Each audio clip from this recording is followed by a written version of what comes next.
So, have you been exposed to these non-dual teachings for a bit of time and started thinking to yourself, this is it. This is the ultimate. This is the best. This is superior.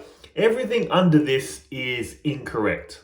Personally, I know that I came to this way of thinking until the teachings of Sri Ramakrishna slapped me on the back of the head and I woke up to what I call true non-duality or beyond non-duality, which I'll get into a bit later.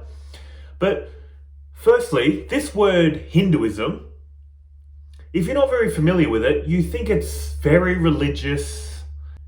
See, when people say, what is Hinduism? You can't box it into any really kind of religion or philosophy. It's such a vast collection of ideas.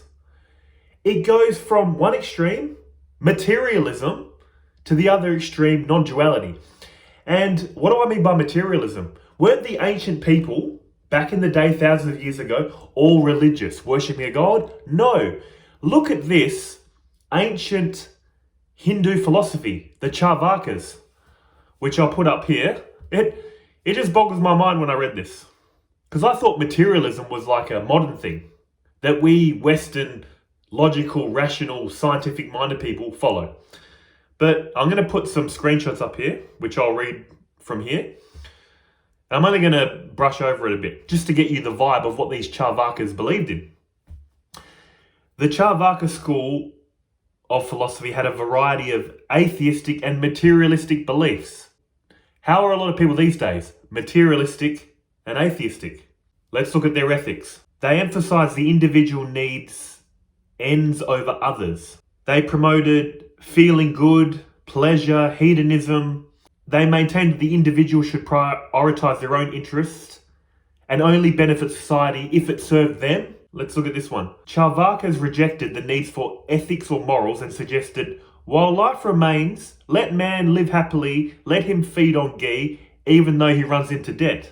I'm only mentioning all this because, again, like I said before, we think this is a modern thing, don't we? I did. I thought materialism was a modern thing.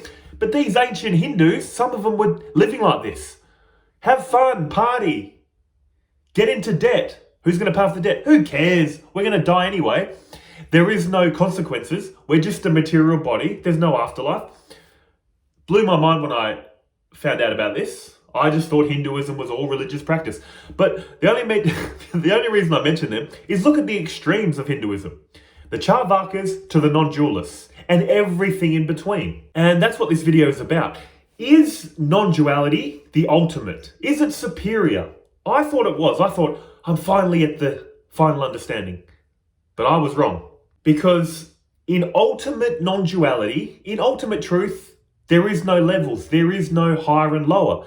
Let's look at this from the point of view of mathematics. We can view mathematics from different levels. There's arithmetic, and then you progress to algebra, then you progress to calculus. Now there's other stages, I'm just generalizing. When you get to calculus, you might think, I have reached the top, I'm superior.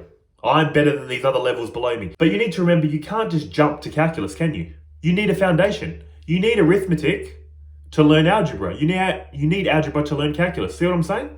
In the ultimate conclusion, there is no higher and lower. Also, whatever level you're at, that's the level you're at. We talk about a human race. We're all human, aren't we? But look at us. There's really tall people, really short people, different genders, male, female, and all the ones in between these days, isn't there?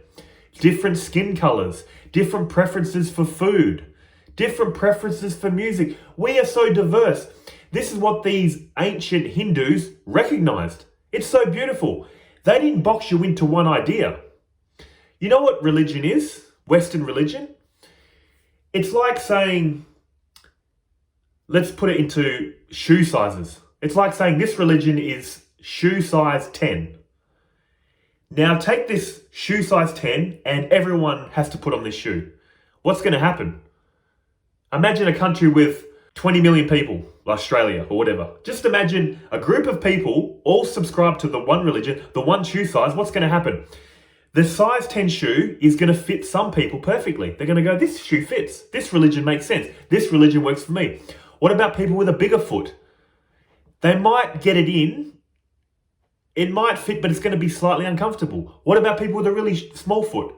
They'll put the size 10 shoe on, so loose, it'll just fall off. What about if you have a really big foot? Size 14, 15, I don't know. Trying to squeeze it into a 10, you're just going to give up.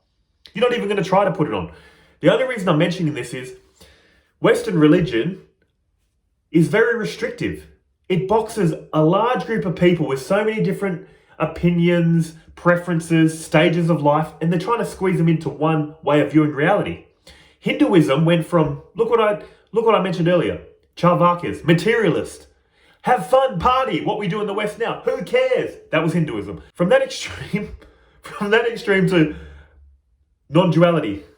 There is no birth, there is no death, there is the one appearing as many, nothing ever happened. You know, the highest teaching is non-duality. From these two extremes, all Hinduism and everything in between. And again, like I said, I used to think this non-duality is the peak, but it's not.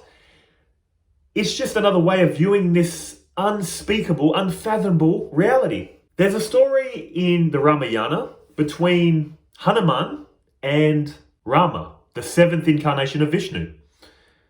Rama asks Hanuman, "How do you see me?" Hanuman, the monkey god. Hanuman's answer was so beautiful, and it sums up Hinduism beautifully. Apart from these Charvakas.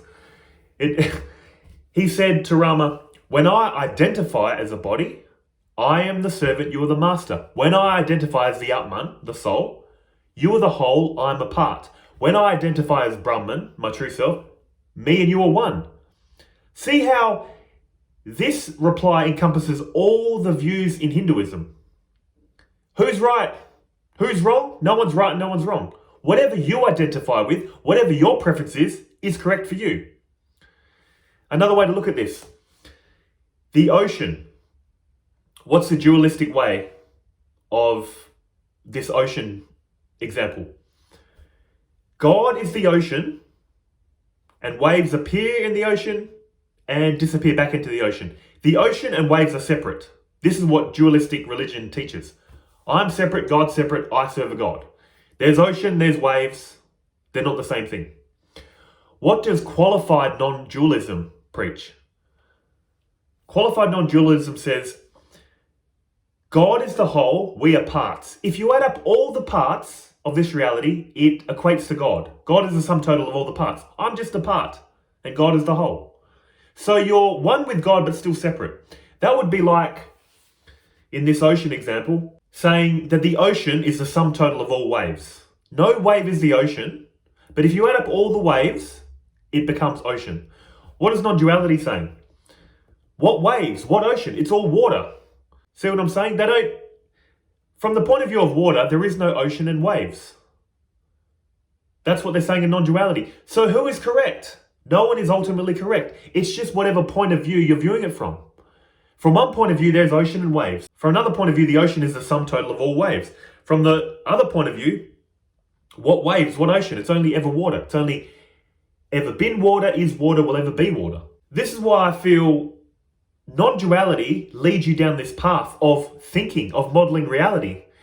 When you were a baby, you were a clean slate, pure consciousness with no concepts.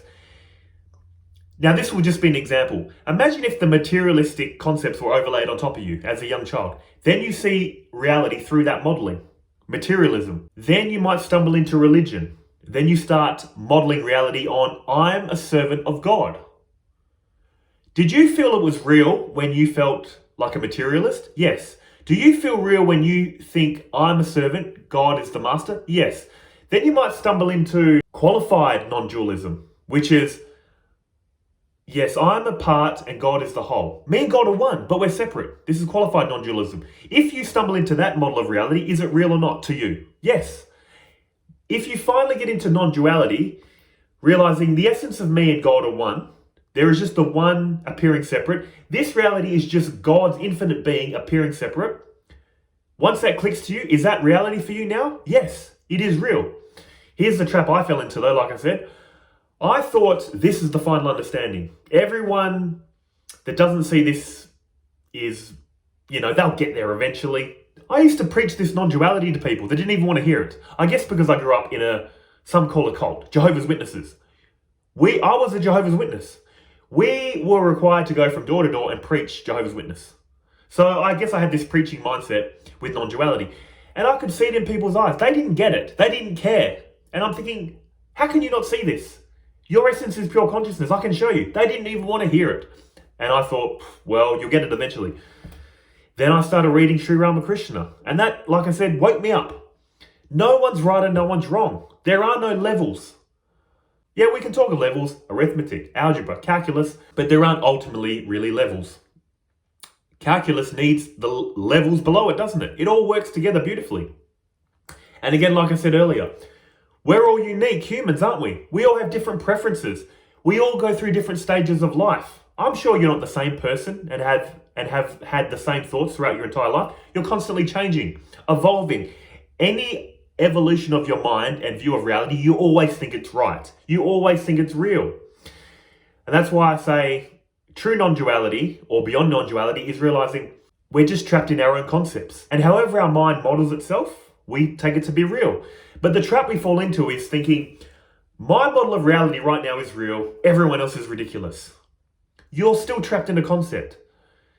Once you realize the essence of reality is unknowable, it can't be known as an object, but it is that which is making the instruments of knowledge function. How do you know anything in reality? Through seeing, hearing, tasting, touching, smelling, thinking. Pure consciousness is powering up these instruments of knowledge to make the objective reality known, to make all your beliefs and concepts known. So this is all non-duality is ultimately trying to show you. From a baby, you had no concepts. As you live life, you start developing concepts and beliefs about the world that you take to be real. Non-duality is basically trying to get rid of these worldly concepts, replace them with non-dual concepts, and then slowly strip away those non-dual concepts. Basically, you're back to where you started as a child. But with a difference. As a baby, you were pure consciousness, but you had no concepts. So what's the point? You're pure being, you're one with all reality, but you don't have self-awareness. Your ego and all these thoughts and feelings develop self-awareness, which you take to be real. Now, Advaita Vedanta is saying, look, we're not going to delete all these concepts, like going back to like when you were a baby. You're going to still maintain these concepts of the world, but you're just going to realize they're all made up. It takes you from feeling like a method actor, where you really think this is real, to a B-grade actor, where you know we're all just playing a role. We're all just God playing dress-ups. It goes from a real dream to a lucid dream. If you've ever had a lucid dream, you'll know what I'm talking about. The dream seems real, you become lucid, and you go, oh, I'm actually dreaming this up. I'm actually in bed right now. This reality I'm in is imagined. But that doesn't change anything about the reality. It still appears separate, you just know it's not separate. And you can still worship a God in the lucid dream. You can still interact. You can still have relationships. There's my dad. There's my mum. There's my partner. There's my kids. You still play the role. You just don't take it serious like you did before. That's all Advaita Vedanta is ultimately trying to lead you to. Advaita Vedanta is not in conflict with religion, is not in conflict with science. My partner's a Christian. I went to a Christian gathering with her and I got into it. I was singing the Christian songs, praising Jesus, and I was genuinely doing it because I was worshipping Brahman, the ultimate reality in that form of Christ. But I did tell her at the end, I said, I don't want to stick around. Because here's why. If we stick around and we start talking to other Christians, they're going to ask me probably, when did you find Jesus? How long have you been a Christian? I didn't want to say to them, look, I'm a Hindu. I see the one appearing as many. I didn't want to get into a whole lecture about Hinduism. I don't want to confuse them. And I didn't want to put on a story like, yeah, I found Jesus 5 years ago. You know what I'm saying? I can worship Jesus, but I probably can't be around Christians. My partner's Christian and she gets what I'm saying. We live in harmony and unity with our beliefs. She gets what I'm saying, I get what she's saying. It's beautiful. I love it. But in any case, guys, I hope this video helped and I'll see you in the next one. See ya.